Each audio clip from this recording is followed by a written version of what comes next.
to the Advancing Oceanside Podcast. Today we will be learning about the work of the San Diego North Economic Development Council. But first, we have a quick message from our sponsor, Tri-City Medical Center. Tri-City's Coastal Initiative stands for community outreach and support through active leadership.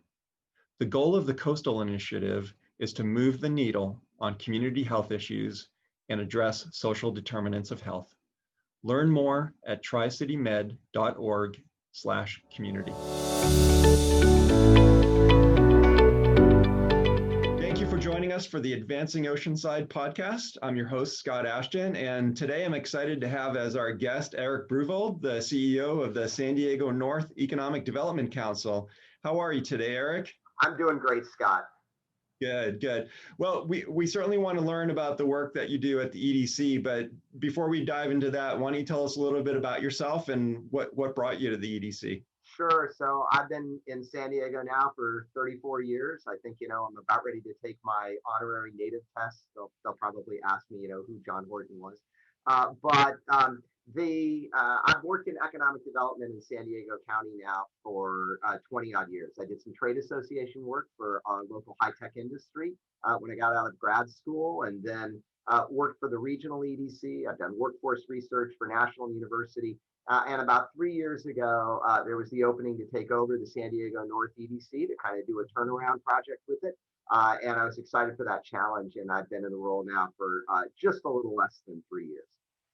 Wow, time flies. It's hard to believe it's already been 3 years. So it's been great, and most importantly, people like you and the other chamber executives have made this just one of the highlights of my career, to work with people like you and the other folks up here in North County. Good. I know you've been an amazing resource for all of us. So tell us a little bit about the EDC and what its role is in North County. Sure. So we're an economic development organization, and I always say, you got to have a mission statement that, or three things, because you got to hold your pinky with your thumb. So we work to market North County, which we define as everything north of 56 as an attractive place to do business. We work with individual companies to help solve problems that they have so that they can expand and grow and stay in North County. And then we connect employers and educators to help strengthen our workforce pipeline. Really sort of the three traditional pillars of economic development: attraction, retention, and workforce development. And the role that we see and we think is really important, because we have such strong chambers in North County, is to find things that are across jurisdictional. So we really focus on that. We think that the jurisdictions and the chambers do wonderful jobs in their particular cities and municipalities, like the work that you do in Oceanside. And where we think we can add value is to help encourage additional collaboration and cooperation and communication across jurisdictions, so that they focus on it. Or issues that transcend individual municipalities, like housing, where, we know that people that live in Oceanside work in other communities along the 78 corridor and vice versa. And we think that that's, again, something that strengthens North County competitiveness. Yeah, and I appreciate your comments on collaboration, because we're certainly learning in the chamber industry, especially during what's happened in this past year, is that we need to work together. So what trends are you seeing in economic development in North County, and maybe specific to Oceanside? Sure. So I think that there's a couple things that are on the horizon that are important. One, we continue to see strong and robust demand for industrial space, industrial and distribution. Vacancy rates remain extremely low in that segment, and market demand is strong. Office, I think we didn't know what would really be the full fallout from COVID. Maybe people would take more space so they could socially distance. But I think that what people are finding out is that remote work works for folks. And so we're seeing a softening in especially Class B and Class C office. Those are, we're seeing softening there. Class A remains, important. And there's a decent demand for Class A office, which we don't have a lot of in North County.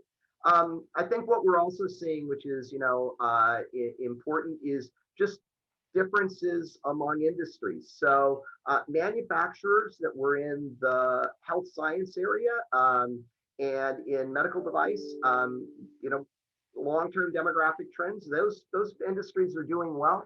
Industries that were prepared to sell into folks that might be doing home improvement or working out at home. We've got some of those in North County. They're doing particularly well. Golf as an activity that you can do socially distanced outside. I think it's going to be one of the best years ever for Callaway TaylorMade. So those are good. But boy, manufacturers that were selling into the retail space or space in the service sector, that's been a challenge. And so I don't think this is a surprise to anybody on this podcast. It has been a recession of kind of very different than the past, and supply and demand is very distinct depending upon industry. So what are you seeing as the biggest challenges and opportunities, like both long-term and short-term, for North County and Oceanside for economic development?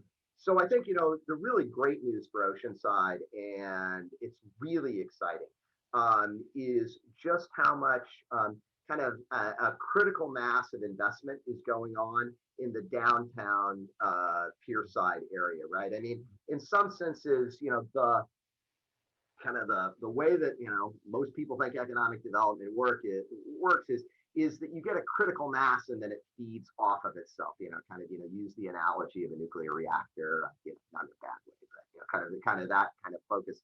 And so not only do we have the resort properties and the new Malkin project that's going to be opening up, relatively soon. We've got things moving forward in the entitlement process for the redevelopment of the transit center in down there as well. We've got additional investment that people are looking at along the Coast Highway area. And I know, directly across the street from you guys at the Chamber, a property, shall we say, that has an interesting and colorful history in Oceanside is going to get redeveloped. So I think, that's really the exciting thing that's going on in Oceanside. Big challenges, look, it is, and it's kind of a continual battle, but North County needs more housing. And the bottom line is that if you look at the number of new jobs we've created since 2014 versus the number of new houses that we've created, we've got about 5 net new jobs chasing every 1 net house. And those people don't sort of go to sleep in pods at night. They get on the road and they go to farther out communities where housing is getting built. And so we still get the traffic. We still get all the negative impacts of, or what people think of as negative impacts when population growth. We just don't get their taxes, their participation in the community, and kind of, again, the vibrancy that goes along with the income that they're generating from their jobs. It just goes to, places like Temecula or Minnesota. So I think, that's a big thing. I think we're seeing some positive trends, but, more work needs to be done. North River Farms was disappointing there in Oceanside, the outcome for that election. And, we just need to do more to get the message out that jobs, a house is where a job goes to sleep at night. Yeah. No, you've been a great advocate for housing, and we certainly appreciate that, because that's a key point of interest for our chamber and our community. So thank you for your support in those efforts. So I understand you recently did a study on the economic impacts of COVID-19. Tell us what you found. Yeah, so what we looked at is year-over-year changes in job growth. So we looked at how that sort of played itself out along the corridor. We had seen a decline of about 36,000 jobs. So and that compares September 2019 to September 2020. So, that's roughly about 12% of employment that we had along the corridor. So, I think that one of the things that's really occurred with this recession is that we lost significant number of jobs in the service sector, which traditionally has maybe not paid, the greatest wages, but creates lots of jobs. And, it is going to be a slog to get out of that. I think the other thing that we found, which isn't surprising, but I think hopefully, gets people's attention, is just how much the job loss was focused in on three sectors: hospitality, restaurants, and retail.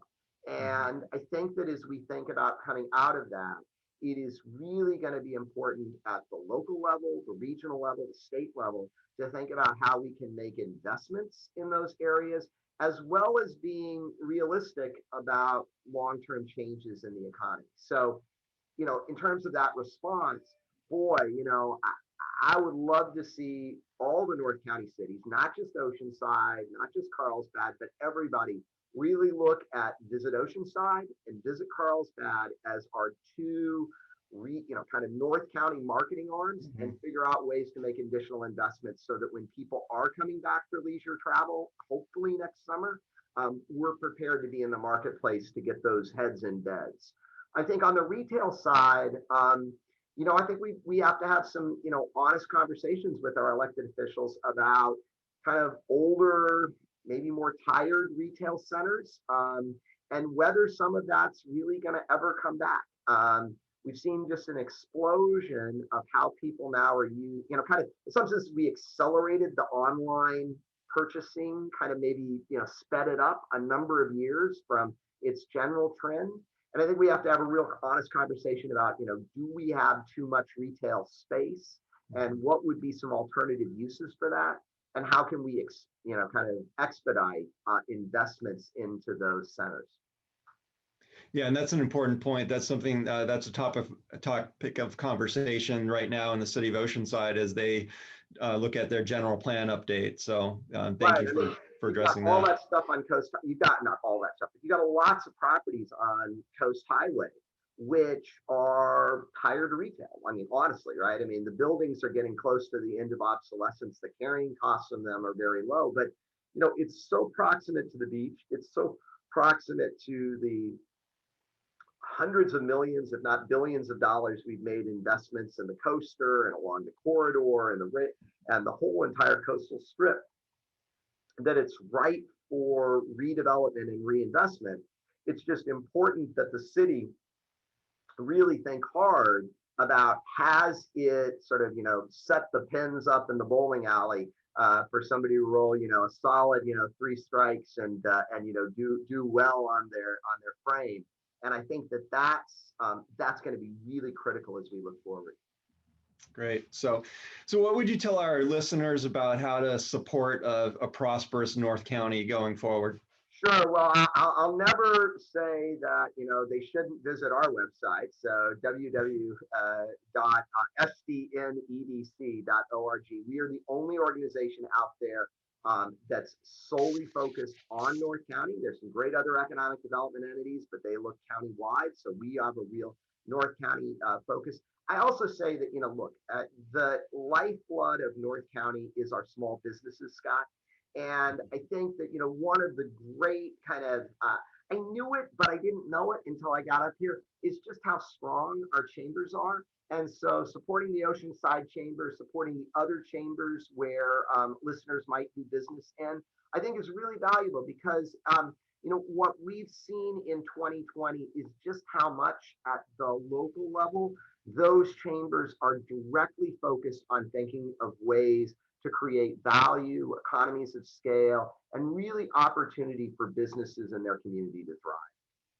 Yeah, and thank you for continuing to talk about those the chambers in a very positive way. And what some of our listeners probably know is that we had a great partnership with your organization along with the Vista Chamber in creating North County Cares, which raised about $60,000 to put into our small restaurants and purchase gift certificates to provide for families in need. So you took the lead on that, and we're grateful. happy to do it. It was a way to try and, meet a couple of needs. And I think, that's a conversation, podcast listeners that, I'm sure can, find your email or find mine and zap in ideas.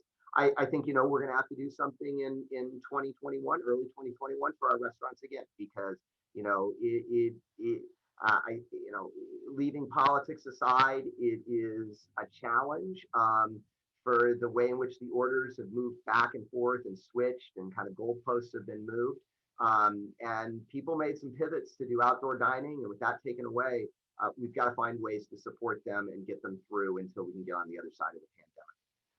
Absolutely. And we're fortunate to have you as a partner in that battle. And we'll look forward to continuing to work with you. So Erik, thank you for taking time to join us today and share a little bit about the great work that you're doing. And we just look forward to the continued partnership. Great. And again, go Oceanside. It's a great community that is transforming in just really wonderful ways. So excited to be working with you and the entire community out there.